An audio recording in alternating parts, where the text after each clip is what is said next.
Queridos irmãos, queridas irmãs, estamos aqui para mais esse momento de divulgação da doutrina espírita e hoje, especificamente, para o trabalho de Evangelho Terapia dessa semana. Possamos, nesse instante, agradecer o amor imensurável de Jesus por todos nós neste orbe. Agradecer a espiritualidade amiga e rogar a eles que estejam conosco, nos orientando, nos amparando e nos conduzindo, não só nessa atividade, como em nossas vidas, para que, amparados por eles, possamos fazer com que a encarnação se torne produtiva e construtiva para nós próprios e para aqueles que jornadeiam conosco e nos cercam nesse mesmo instante. Que assim seja, com a graça de Deus. Então nós vamos fazer aqui Evangelho Terapia da semana, e eu gostaria de, como sempre cito, como é sempre comentado, pararmos para pensar que Evangelho Terapia tem como objetivo fazer com que o Evangelho segundo o Espiritismo, o Evangelho de Jesus, caiba na nossa existência, no nosso cotidiano, na nossa vida. Então, temos que sempre interiorizar que tudo aquilo que aqui vamos falar vem primeiro a nós próprios. Deve primeiro tocar a nós próprios, independente de que venhamos a pensar em outras pessoas, em outras situações, em outros contextos, pensar que o primeiro objetivo é que a Evangelho Terapia tem que tocar meu coração, e tocando o meu coração, me fazer modificar a minha conduta, meu pensamento, minha forma de ser. E que o Evangelho de Jesus, que a orientação da espiritualidade, possa me dar o sustentáculo necessário nos momentos mais difíceis, nos momentos em que talvez eu me sinta desamparado e perdido, e que seja Jesus, como a própria espiritualidade propõe, o guia e modelo da nossa caminhada. Outra coisa que gostaria de falar aqui antecipadamente é que o tema que aborda fala que fora da igreja não há salvação. Em nenhum momento a doutrina espírita, ou nós aqui, vamos questionar outros segmentos religiosos. E eu faço essa colocação aqui porque, como o nosso vídeo será colocado no YouTube, talvez algumas pessoas possam ter acesso a ela, pessoas que não são frequentadores da casa, pessoas que são neófitas no espiritismo, pessoas que talvez sejam até não espíritas. Então aqui não vai nenhuma crítica a qualquer outro segmento religioso. Temos que entender aqui o contexto histórico quanto da publicação do Evangelho segundo o Espiritismo. Pensar que nós temos na Europa o predomínio da Igreja Católica e da Igreja Protestante, no caso da França, a Igreja Católica e a Igreja Protestantista de base calvinista.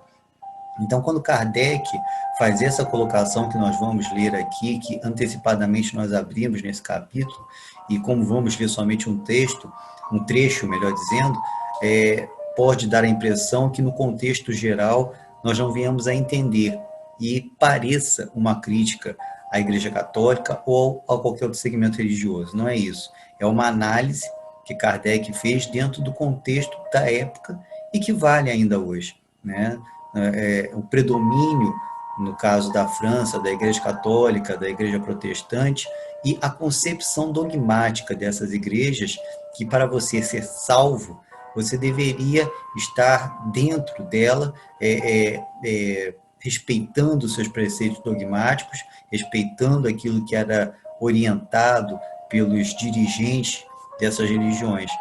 E que se você não seguisse tudo aquilo que era colocado, às vezes até imposto, a sua salvação corria risco. Então, por isso que Kardec faz essa colocação aqui, e como eu digo, vamos parar para pensar até em nós próprios.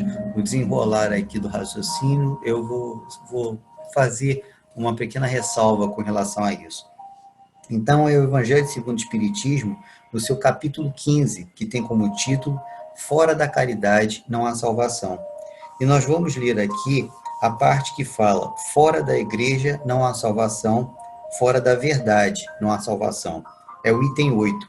E nós vamos ler um pequeno trecho do item 8 para desenvolvermos depois o nosso raciocínio. Enquanto a máxima, fora da caridade não há salvação, assenta num princípio universal e abre a todos os filhos de Deus acesso à suprema felicidade, o dogma, fora da igreja não há salvação, se estriba não na fé fundamental em Deus e na imortalidade da alma, fé comum a todas as religiões, porém, numa fé especial em dogmas particulares. É exclusivo e absoluto. Longe de unir os filhos de Deus, separa-os.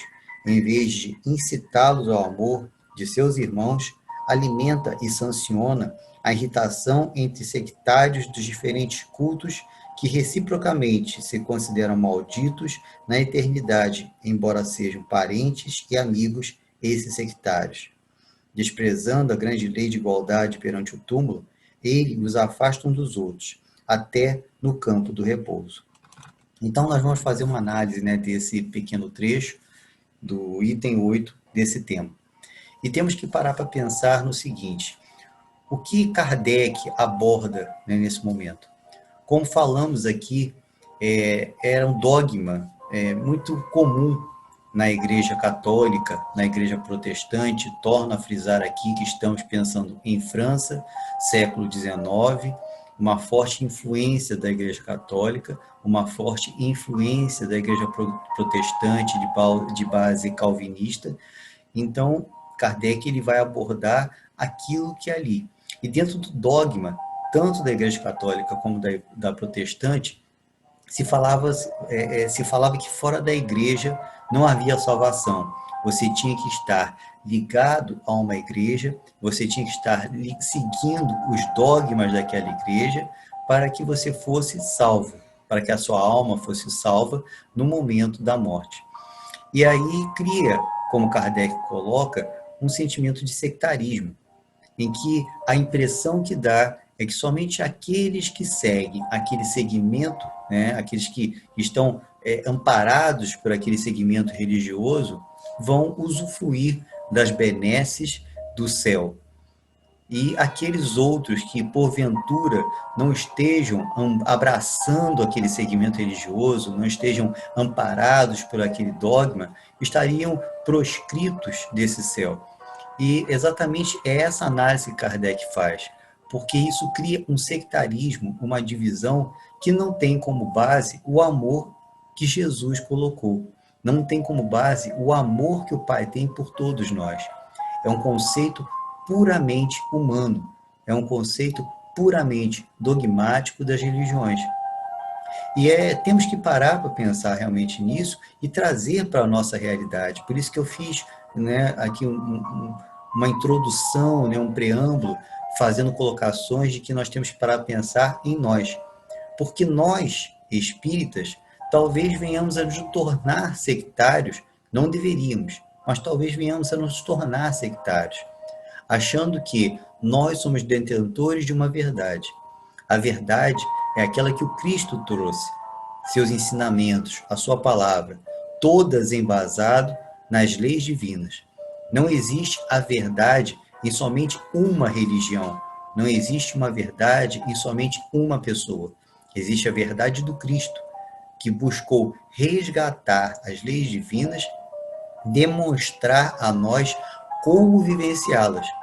Então não é a igreja A, B ou C, ou o centro espírita A, B ou C, que vão nos conduzir a essa salvação. Nós nos conduziremos a essa salvação exatamente pela mudança, pela transformação. E quando eu falo que devemos nos vigiar, é nos vigiar realmente não achando que sejamos privilegiados por determinadas coisas. É muito interessante e é algo que requer um certo cuidado nosso, principalmente, como eu disse, para aqueles que estão iniciando na doutrina espírita, quando têm acesso a determinadas informações. Vamos dar aqui alguns exemplos. O Consolador prometido por Jesus é o Espiritismo.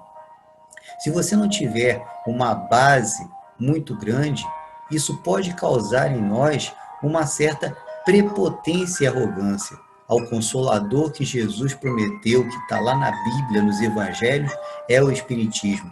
E aí nós vamos acreditar que somente o Espiritismo o grande responsável pela divulgação da palavra de Jesus. Se fizermos isso, estaremos nós tendo um pensamento sectarista. Estaremos nós menosprezando os ensinamentos de Jesus e desprezando os nossos outros irmãos de outros segmentos religiosos. Temos que ter em mente que, tendo acesso a essa informação nos trazida pela espiritualidade, de que o espiritismo é o consolador prometido por Jesus, não nos coloca numa condição de privilegiados. Muito pelo contrário, nós devemos ter uma enorme responsabilidade com relação a esse espiritismo, a esses aprendizados que nos são oportunizados pela espiritualidade. E o que estamos fazendo com ele? O que estamos fazendo com esse ensinamento? Então nós temos que parar para pensar que, mesmo nós, espíritas, devemos vigiar em muito a nossa conduta religiosa, não acreditando, né, que exista um privilégio, se assim podemos colocar, aos espíritas de um lugar no céu. Temos que entender que este lugar no céu é exatamente a evolução do nosso espírito, e o espírito está embasado em qualquer segmento religioso. Temos em outros segmentos religiosos figuras maravilhosas, figuras importantíssimas, históricas, figuras atuais, figuras que devem ser respeitadas pelas mensagens que trazem, figuras que buscam realmente orientar e auxiliar aqueles que os seguem, seja no segmento protestante das várias congregações que existem, né, aqui são denominados às vezes evangélicos, seja a Igreja Católica, seja o templo umbandista, seja o templo candomblessista, em qualquer lugar em que nós temos como base o amor de Jesus e seus ensinamentos, temos ali a oportunidade de transformação e de reformulação. Então nós temos que entender que o sectarismo religioso, a ideia errônea e equivocada de que a minha religião, a minha verdade me salva e talvez até condene os outros, é um pensamento ainda, um atavismo psíquico que nós trazemos em nosso espírito de existências pretéritas. Porque a grande maioria de nós está sendo espírita pela primeira vez. A grande maioria de nós, em existências pretéritas, fomos ou católicos ou protestantes. Em virtude da nossa colonização, historicamente falando, muitos de nós seguimos a Igreja Católica no passado. Então não podemos ter ainda esse pensamento arraigado no nosso psiquismo de um favorecimento religioso. Temos que entender que a palavra de Jesus, ela propicia a todos que a abracem a oportunidade de transformação independente do segmento religioso. Então, esse conceito de que fora da igreja não há salvação, não é? Ele deve ser analisado e compreendido, porque é aquilo que era aceito e acreditado na época do Kardec e talvez por alguns ainda hoje. E temos que respeitar aqueles que assim pensam. Temos que respeitar aqueles que pensem que a sua verdade é a verdade suprema e que aqueles que não abraçam essa verdade estão condenados. Temos que respeitá-los. É a opinião deles, é o ponto de vista deles, é o que eles acreditam. Assim como eles não acreditam no que eu acredito. Então, cabe a nós, com o pouco entendimento que temos dessa abrangência do amor de Deus e da abrangência da verdade de Jesus, compreender esses nossos irmãos, abraçá-los e nos esforçar de nossa parte a manter uma conduta íntegra para que eles também nos abracem. Está deixando de existir o tempo no nosso planeta das distinções radicais religiosas. É imprescindível que nós nos modifiquemos e que a religião, como uma ferramenta que religa a criatura, homem, ao Criador Deus, ela possa ser um sustentáculo a todos. Cada um de nós está no segmento religioso que lhe é necessário no momento consciencial, no momento da sua consciência atual. Aquele que segue o segmento protestante, evangélico, ele está ali porque ele precisa estar ali. A Igreja Católica, idem, e nós espíritas também. Lembrando sempre que nós estamos tendo a oportunidade de rever nossos conceitos, até com relação a isso, respeitar os nossos irmãos de caminhada de outros segmentos religiosos, entendendo que cada um de nós está tendo a oportunidade, no seu segmento religioso, de vislumbrar um mundo diferente. Então nós temos que pensar em pessoas como Madre Teresa de Calcutá, Irmã Dulce, Dom Helder Câmara e ou tantos outros, desconhecidos até do segmento católico, que se empenharam, se dedicaram ao próximo. Irmãos nossos da igreja protestante, que se empenham, que se dedicam, que têm palavras, às vezes, de consolo. Uma coisa que eu costumo comentar, aqui na igreja, na rua que eu moro, tem uma igreja evangélica, e uma certa feita eu fui perguntar se o pastor poderia, né, dar aula de violão para minha filha. E ele, muito atencioso, né, falou, claro, né, não há problema. E eu cheguei e falei assim, pastor, só que, né, a questão toda é que nós não somos, né, da sua igreja, nós não somos evangélicos, nós somos espíritas. E ele falou, mas qual problema tem isso? Você quer que eu ensine violão para ela? Eu não vou ensinar religião, eu vou ensinar violão. E até hoje esse pastor me cumprimenta de uma forma carinhosa, né? E eu o cumprimento também, oi pastor, tudo bem? Né? Então, isso demonstra as pessoas maravilhosas que existem nos vários segmentos religiosos. Nós não podemos discriminar, nós não podemos recriminar. E se alguns nos discriminam, recriminam, vamos entendê-los. Eles defendem a sua causa, eles defendem o seu dogma, eles defendem o seu entendimento, como nós fazemos com o nosso, e não somos melhores do que eles. Temos talvez uma visão diferenciada da fé, esta fé que nós mesmos no passado nos equivocamos com ela, utilizando-a de uma forma cega, errônea, de manipulação, de intimidação. Se hoje temos a oportunidade de ter uma fé raciocinada, uma fé que se baseia e se embasa na razão, no raciocínio, na lógica, é porque talvez muitos de nós tenhamos tido aquela fé cega do passado. E hoje estamos tendo a oportunidade de rever esse conceito. E não devemos trazer, muitas vezes, para dentro da instituição que hoje abraçamos, esses atavismos psíquicos do passado. Não devemos achar que aqueles de outros segmentos religiosos, né, estão menosprezados porque não entendem a vida após a morte, não entendem. Não. Eles acreditam talvez nisso de uma outra forma, num outro conceito, diferente do que nós acreditamos. Mas o importante é lembrarmos sempre da palavra de Jesus. Essa é que deve ser, né, o sustentáculo de todas as religiões e o nosso sustentáculo. E buscar vivenciar esses ensinamentos de Jesus. Certa feita, aí tem uma frase fantástica de Chico.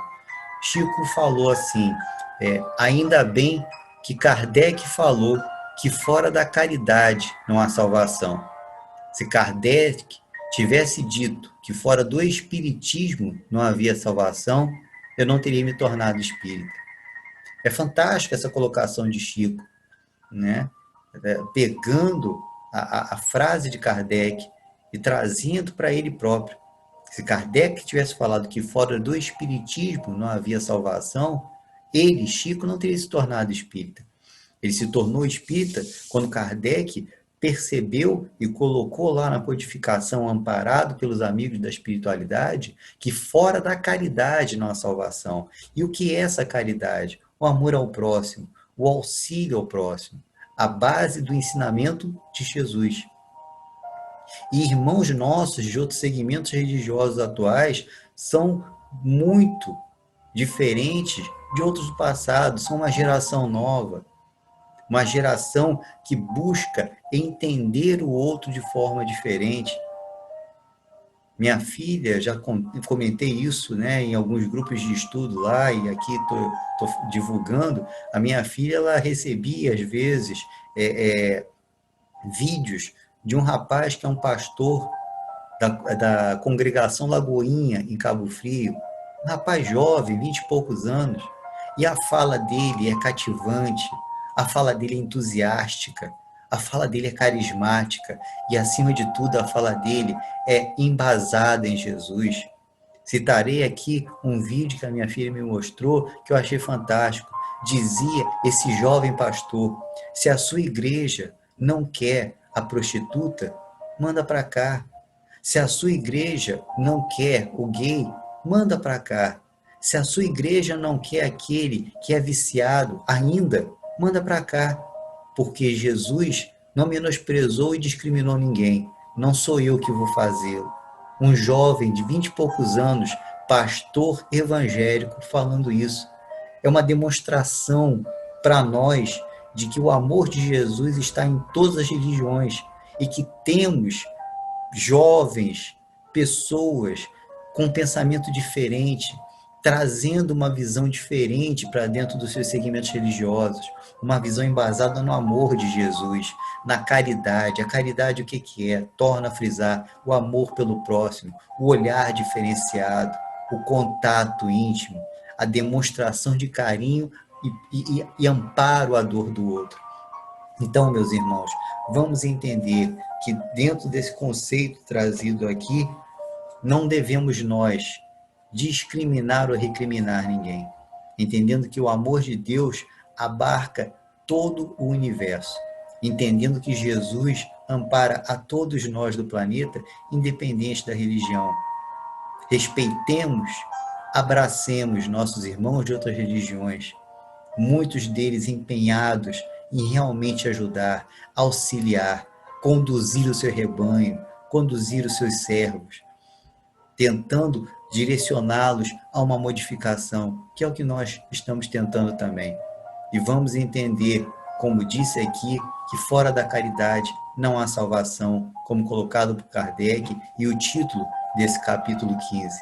A caridade é o respeito ao outro, o respeito ao próximo, quem quer que ele seja, mesmo que ele seja do outro segmento religioso, mesmo que alguns de outros segmentos religiosos nos critiquem, não critiquemos, porque nesses outros segmentos religiosos existem muitos, acreditem em mim, que nos respeitam e que sabem que o trabalho que nós fazemos é um trabalho independente da demonstração do Espírito, independente da manifestação do Espírito. Aqueles que buscam se aprofundar e nos entender sabem que temos aqui a base do ensinamento de Jesus. E esse é o ensinamento de Jesus, que a caridade, o amor, pode amparar e auxiliar a todos. Obrigado, uma boa semana para todos e muita paz. Que Jesus nos abençoe agora e sempre. Que assim seja.